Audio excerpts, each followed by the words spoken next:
and welcome to Small Town Big Business, a podcast about doing big business in small towns. I'm your co-host for today, Deb Barnett. I'm also the executive director for Southern Illinois Now, where we focus on economic development in the 17 southernmost counties in Illinois.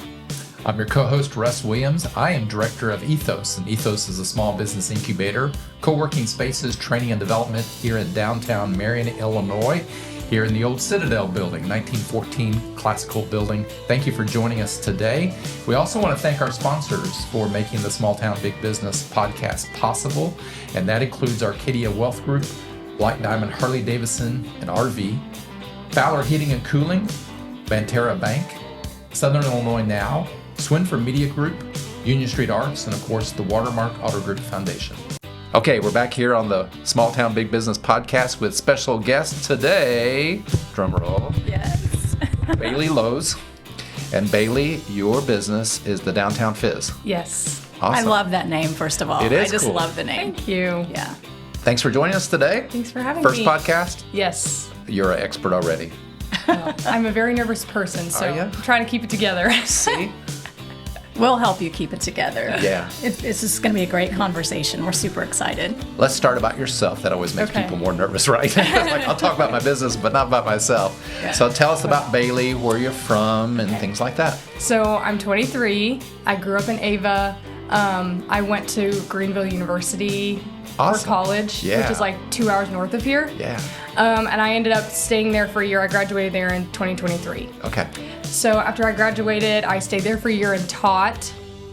My major was in education, so I was a second grade teacher. Yeah. And I realized very shortly into that, like there were some things that I really, really liked, and I had thought that I had changed my career in like high school and all that like a couple times, but I was like, okay, I want to be a teacher. Because when I was in high school, I went to a private school, so they let me go into the like preschool classrooms and kind of sub a little bit. So that's kind of where I was like, okay, maybe I don't want to do this. I think I want to be a teacher. Mm-hmm. And then that's what I ended up going to school for. And then I taught for a year. There were several different factors, but I just quickly decided that I didn't really see myself doing that forever. So that's kind of what brought me back here. Mm-hmm. So I moved back home in June. I lived in Hillsboro, which is like also 30 minutes north of Greenville. Yeah. And so, yeah, I've been all over the place. I moved back in here with my parents just for the time being. So I've lived here again since June.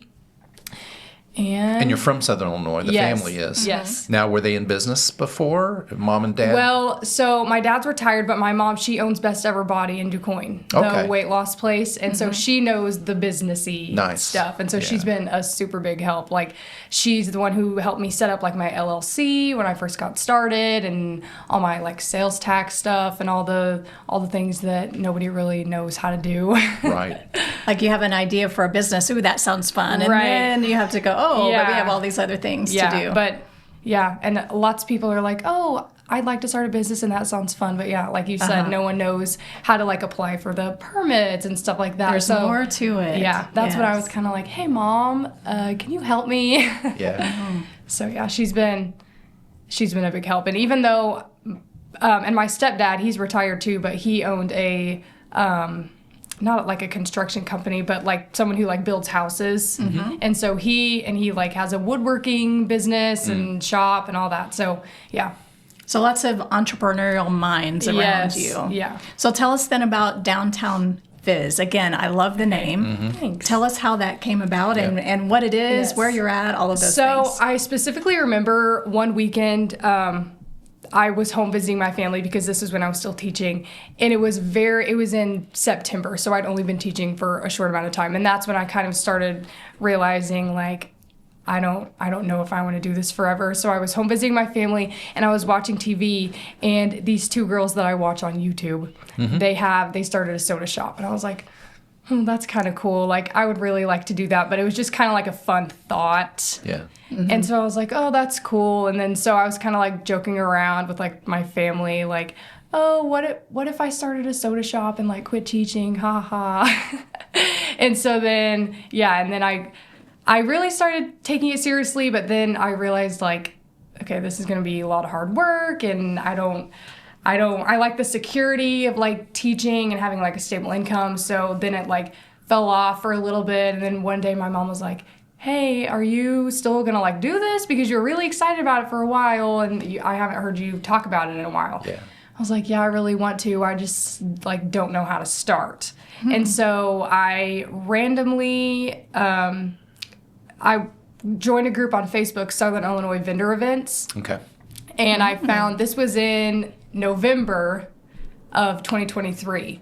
And the end of November, it was around Thanksgiving. And so I got on there and I was like, just like looking around at like events coming up. And there was a vendor fair at Washington School for like a Christmas one. Okay. And so I was like, okay, well, it's now or never. And I had, at that point, I think I found the event first. And so I was like, okay, well, I can't just like show up there. Like I'm going to have some type of like permit or something. So that's when I quickly made my LLC, called the health department, got all that straightened out.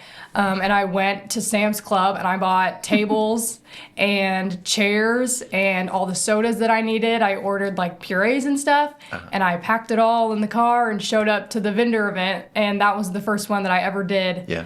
I don't know if you guys know Michaela Carmen.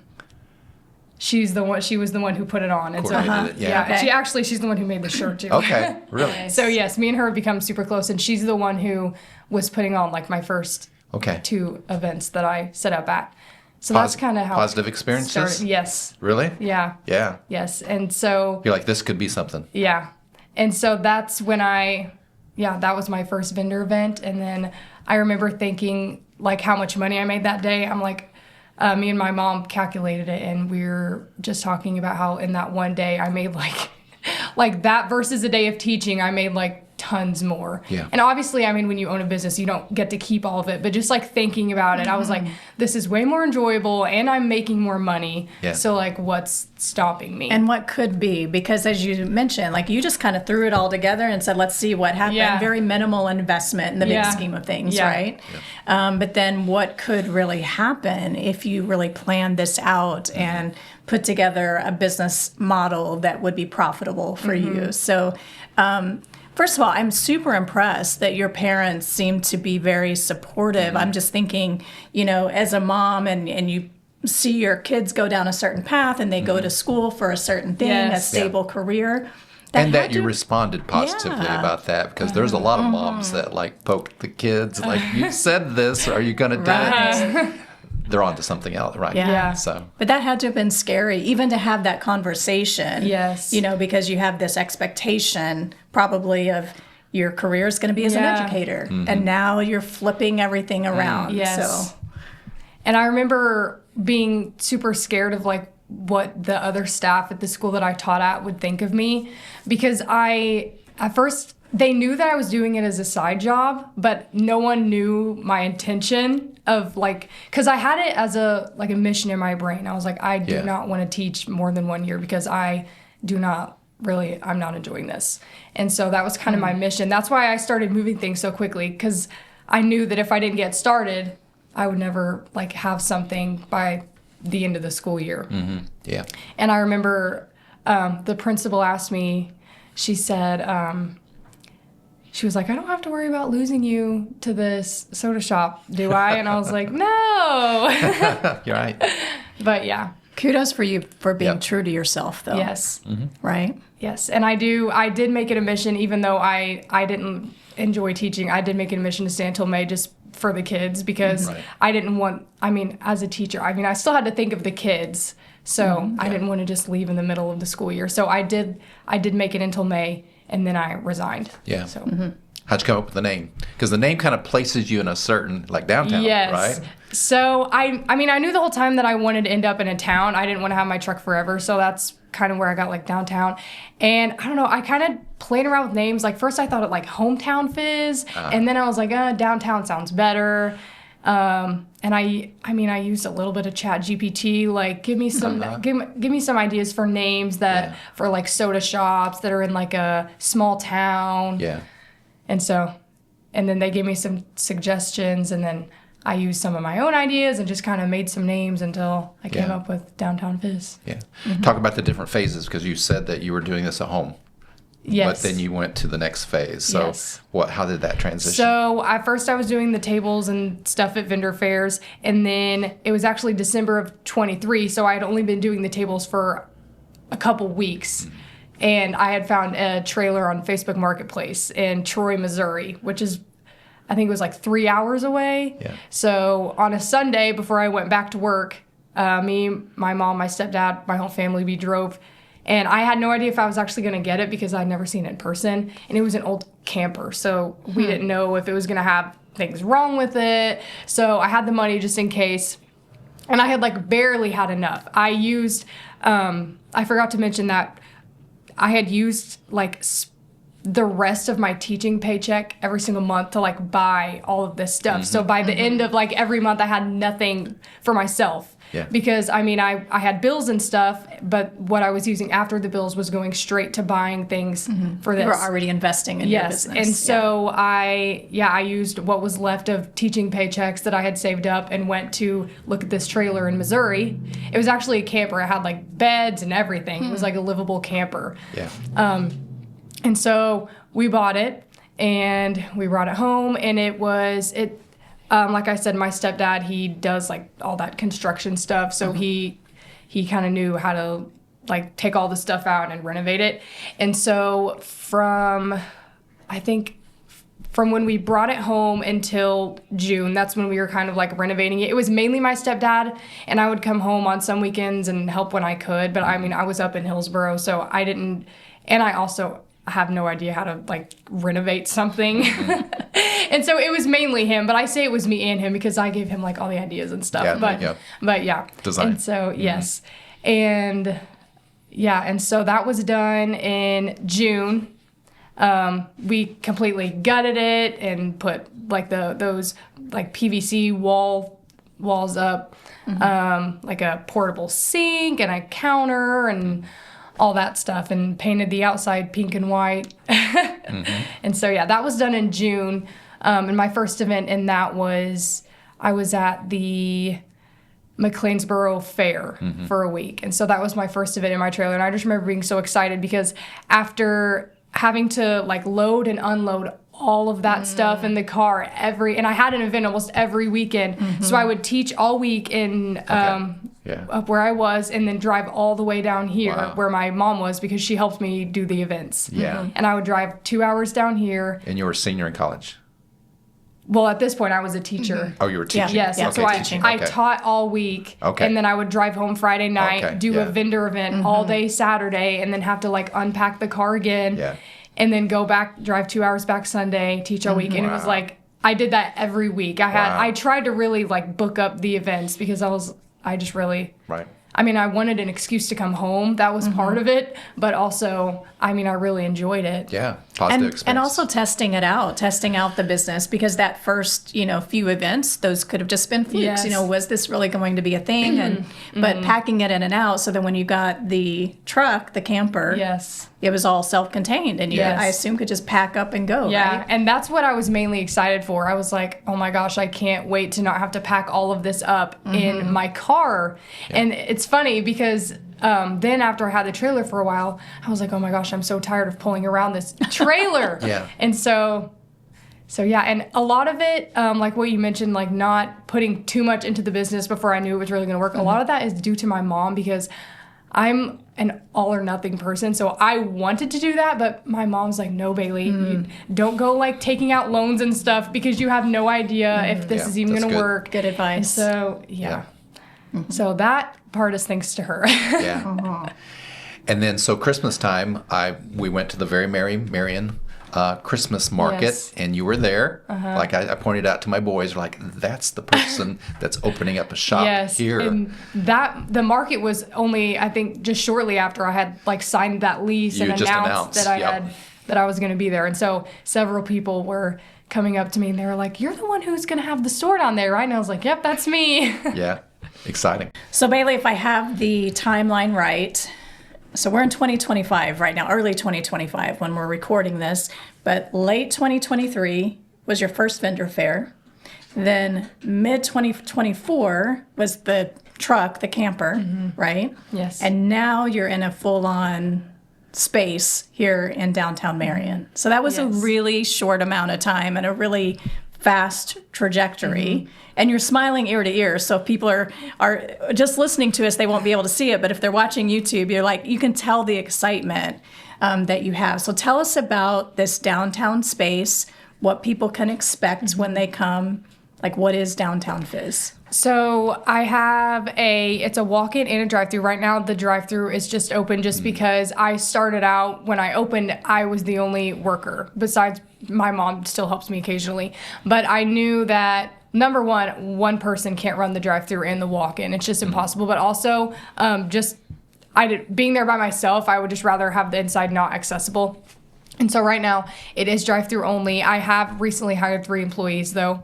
Congratulations. Which was way quicker than I anticipated, because I remember when I had first announced, I had people messaging me left and right, are you hiring or hiring? And I had to say, like, no, sorry, I will in the future. So just watch out for, like, when I'm posting about it. But yeah, that first week when I was just doing it by myself, my sister was there helping me and my mom, and it was very busy. So I was like, okay, I think I'm going to have to hire some employees. Yeah.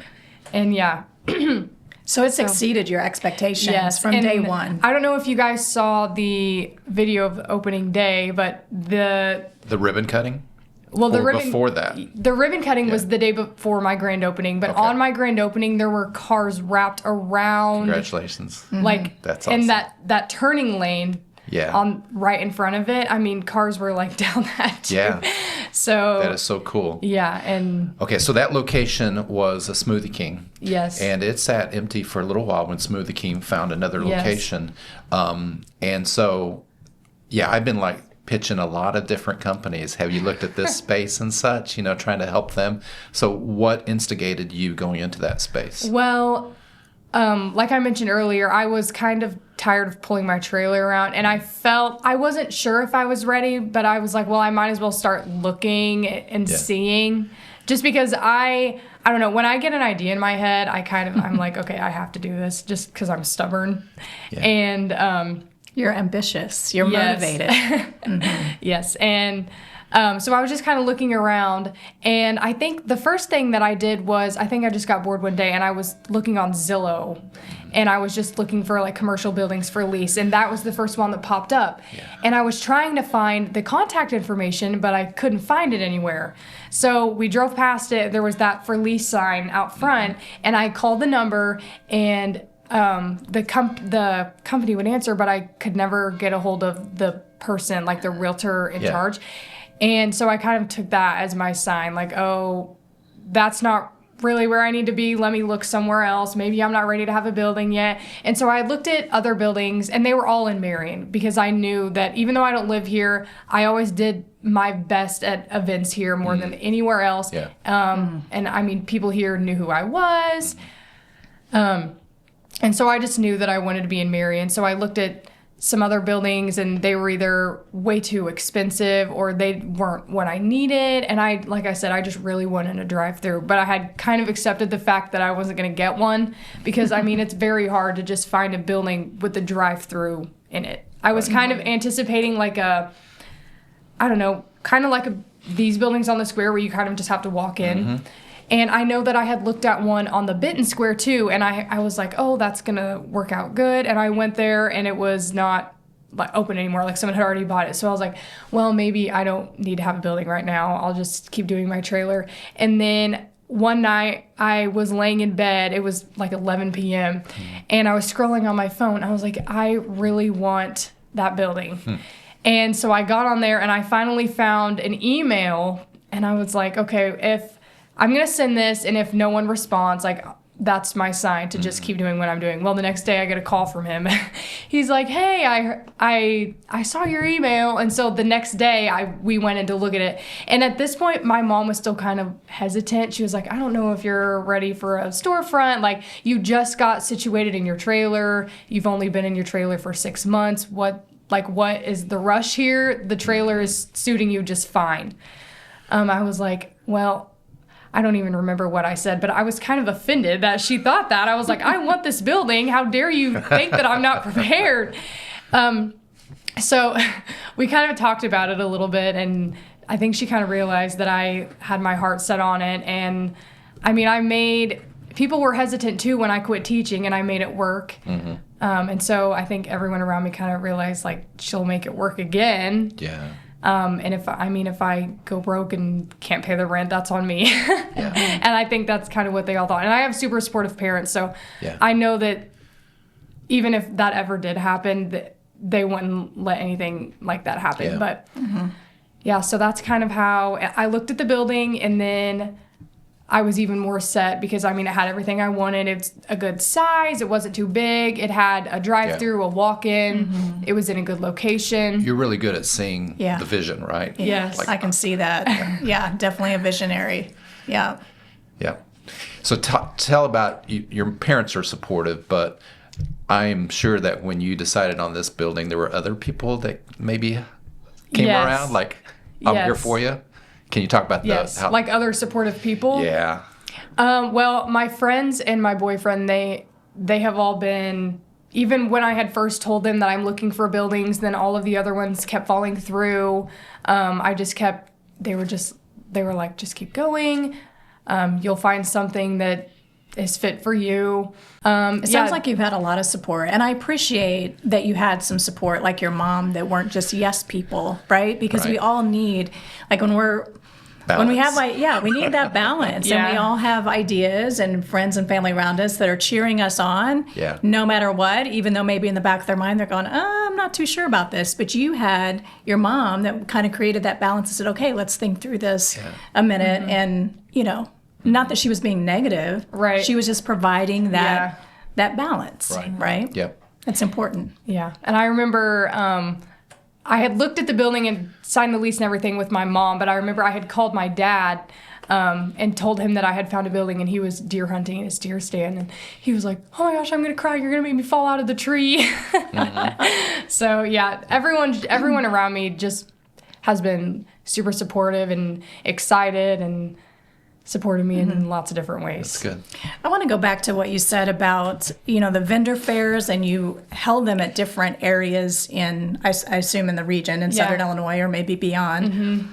But that you knew that you always did the best in Marion. So that's where you wanted to set up your storefront. Were you sort of consciously keeping track of that to try to figure out where, did you always think that a storefront would be next, and were you kind of mapping out where your market might be and building that following, or did it just sort of fall into place? I knew that I wanted to have a storefront. I knew I didn't want to have the trailer forever. And actually, when I first had this idea, I was just going to hop straight into a storefront. And that's kind of one of the things that my mom told me was not a good idea. So she was like, just start small and then gradually work your way up, which is exactly what I did. And I probably was subconsciously keeping track because, like I said, I knew people in Marion, and I feel like I had the most support here. Even though I wasn't even I didn't live in Marion, I didn't have like a set space here. I just felt like this is where people knew me most. This is where I was supported the most. And so I knew that this is where I wanted my store to be. Where you developed your brand the most, right? Yeah. Bailey, talk about your products and talk about what has sold, what was the best seller, and how you've adjusted maybe products already. Okay.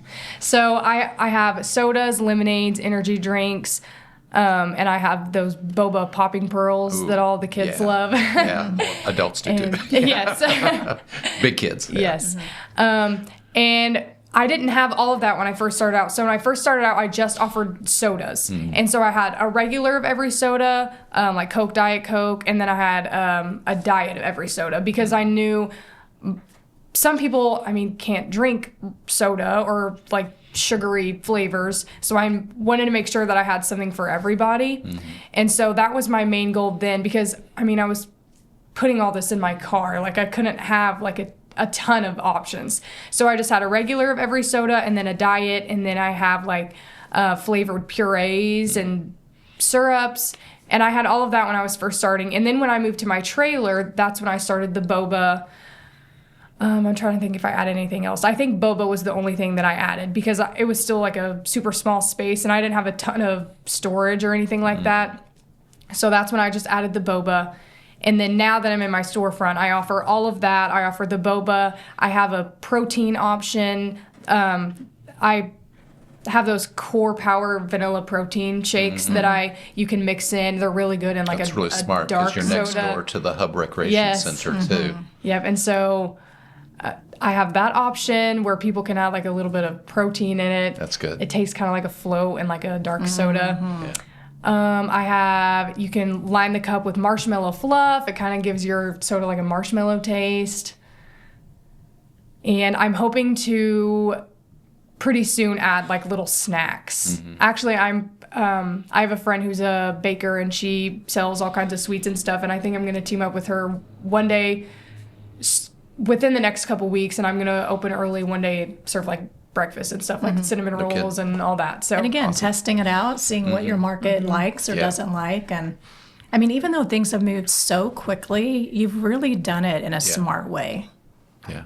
Yeah. Have you thought about customer experience? Like once you open the walk-in, what you want your customers to, feel and experience? Well, I mean, I made sure when I made the walk-in, I wanted to make it super like cute and like welcoming, and it is pink, but I didn't want to make it too girly because I'm like, well, if a guy comes in here, I don't want him to feel like he's in like a Barbie house or like something like that. But I was like, I want to make it something like that I like, and so I try to make sure I found that balance of like a cute space that I like because I'm a girl and my colors are pink and white, but also making it like a coffee shop kind of vibe, like walk in and like order. And I don't have any seating in there because it's a very small space. So I've tried to make it as, like as comforting or like that type Kinda of feeling. cozy. Yeah, cozy is probably a better word.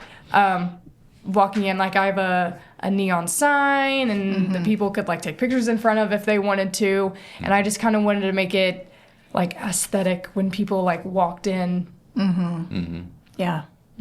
So Bailey, you were in your early 20s, and I think back at my early 20-year-old self and not sure. I mean, I've always had an entrepreneurial mindset, but you really have just acted on it, right? And made it happen. What would you tell, and I think a lot of people in your generation do have that mindset, whether they're working for themselves or another company, they still want to feel like they're part of creating something, right? So what would you tell other people, your generation or otherwise, about starting a business or based on what you've learned so far? I would say if you have something that you want to do, like if you're dreaming of something, just act on it. And it doesn't even have to be like if you have a dream like I did of opening a storefront, you don't have to immediately jump to doing that. I started with the tables and I knew that I didn't really like doing that and that I wanted to do something more, but that's all I could do at that time. Just start in like a safe way. Don't go, taking out like a bunch of money and all of that to do it. If you start small and gradually build your way up, it'll take time and patience and work. But I feel like that's the best way to do it rather than just jumping in, because you never know what can happen, if it's going to work, if people around you are going to receive it well or anything like that. So just starting small and gradually building it is my best advice. Yeah, you've done it well. But do you have a bigger dream? Are you going to be in 6 states? Actually, you're 23, right? Yes. Okay, so I'm thinking like 26, you could have a dozen of these. I am hoping maybe one day I can open a location somewhere else, even if it's just in another town like close to here. Yeah. So I don't know if it's time for this question. This is usually my last question, and it doesn't have to be our last for today, but it kind of lends itself to what Russ just said. Is there more to Downtown Fizz than just soda? Like, what is your why behind it? What has inspired you to even do this to begin with? I never know what to say when people ask me this because there's so many different reasons. What kickstarted it was me not enjoying the career that I had thought that I was gonna like, and I wanted a way out. But I'd always, even when I was teaching, I've never really loved the thought of having to have like a set, I'm trying to say like a set schedule. So I really enjoy being able to like have my own creativity. And like the other day it was raining and I knew in my head maybe lots of people won't come through the drive-thru today, so I did a BOGO deal. And so just being able to do things like that without having to like ask someone or something like that. I'm very like free to do my own thing. And that's kind of why I started it, because I knew that I would really enjoy that, just being able to be myself and do my own thing without having to like ask permission or something of that sort. Yeah. So your time is your own, even though a lot of people think, owning a business, I'm gonna have all this flexibility with my time. That's not always the case. But you're empowered and you have the power to make your own decisions. Yes. Is what I'm hearing you say. And even I definitely can't make my own like schedule right now because I'm there, even though I have employees, they're all part-time. So I work 8 hours a day, 6 days a week. The only day I'm closed is on Sundays. So, and I'm there that entire time unless I have to run to the store and grab something. So, Yeah. Have you had any challenges yet? Like sticking points? You're like, I don't know what to do. Yes. So in my trailer, I used soda cans, and I have a fountain at my storefront. But some of my flavors are still cans because my bar gun is Coke, and so like Mountain Dew and I think Mountain Dew and root beer and Dr. Pepper, I still have to use cans. And so there's a chance that I'm going to run out. And so a couple times on like super busy days, I have run out of cans and I've had to like send somebody to the store or stuff like that. So that's mainly the thing that I'm having to get used to, because in the trailer, I like with my syrups and stuff, when I would run out, I only did things on weekends, so I would have a week to order it and get it all together. Well, now if I run out of something, I need it again the next day. Yeah. And so I've really had to adjust like where I buy things from and how quickly I order them, and just knowing when to order something before I completely run out so that I don't run out. Yeah, and so you don't like close. Yes. I'm done for the day because and we don't have products. Yeah, and that's been my biggest adjustment. And I've even now compared to when I first opened, I'm a lot better at being like, I'm almost out of this. I need to order more so that I don't run out. Yeah. But again, super impressive. Those are business things that most people don't think about. That's inventory management. Now you have staff, right? That's personnel. That's all of those things that I think a lot of people don't think about when they just have an idea for a business. And like we said earlier, this sounds like fun. Yeah. But now you're getting into the nitty gritty of what it takes to run a business. Yep. And now with your storefront, not only having that lease, but insurance and just all the things. There's just more to it than what most people think. But congratulations on going through all those steps and doing it so well. Yep. Exactly. Yeah. So here's my follow-up question, and you led to it. It's like education. So your background's education. That's what we do here at Ethos. So what class would you think, like, I probably need to take this sooner than later to learn something about business? Do you have any ideas? I don't know. I never took like any business or anything like that. So honestly, I mean, if there is, I don't know. That's okay. Yeah, because I don't have any sort of like business background or anything like that. I've only had help from someone else who owns their own business already. I was going to say, you have a lot of people good. around you who do, so they've been able to help you. But I'd say you will, as you go along, find those things that you're like, oh, that would be helpful if I did that. So and this all started with YouTube videos. Yeah. Yes. I need to watch more YouTube videos. Like, if I could take, watching YouTube and like, I can do that. In fact, I would love to do that. That's what you did. Yes. And it's more, I mean, it is more of a thing in like the Western states because they do this instead of coffee. Yeah. We just don't have it here. So that's kind of another thing. I knew that other people liked it, but we didn't have it here. So I'm like, there's no reason why people here wouldn't like it. We just don't know about it yet. So that was kind of why I started it too. Good deal. Well, I love that you're able to figure things out. I mean, that's really good. Yeah, the visionary and also the problem solver. So that's really good. Well, you're such an inspiration, not only for young people, but people of all ages, that either own a business or maybe they're thinking of owning a business. What have we missed? What have we not touched on that maybe we should? If anything.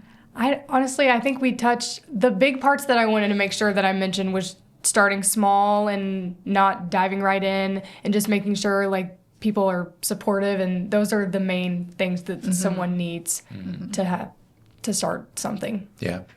Advertising and marketing, have you thought through like what you want to do? So that is something that I'm like really having to learn how to do. Mm-hmm. I do have someone who has offered to help me kind of like run my social media and stuff. Mm-hmm. My main thing is I make a lot of like TikToks and stuff. And so I've had lots of people come through the drive-thru and say, "Oh, I found this on TikTok." That's cool. Yeah. And so I love the social media part. It's just sometimes I get busy and I don't know like how to advertise or like what to put on there. Because you're wearing all the hats right now, right? Yep, yeah, that's exactly. So Bailey, this has been a pleasure. Mm-hmm. Tell us how people will find you, like the TikToks and the social media or the location itself. Yeah. So I have every social media, Instagram, Facebook, TikTok. It's all under Downtown Fizz. So my TikTok is Bailey Lowe's. Mm-hmm. My Facebook and Instagram are Downtown Fizz. Mm-hmm. And I post on all of them all the time.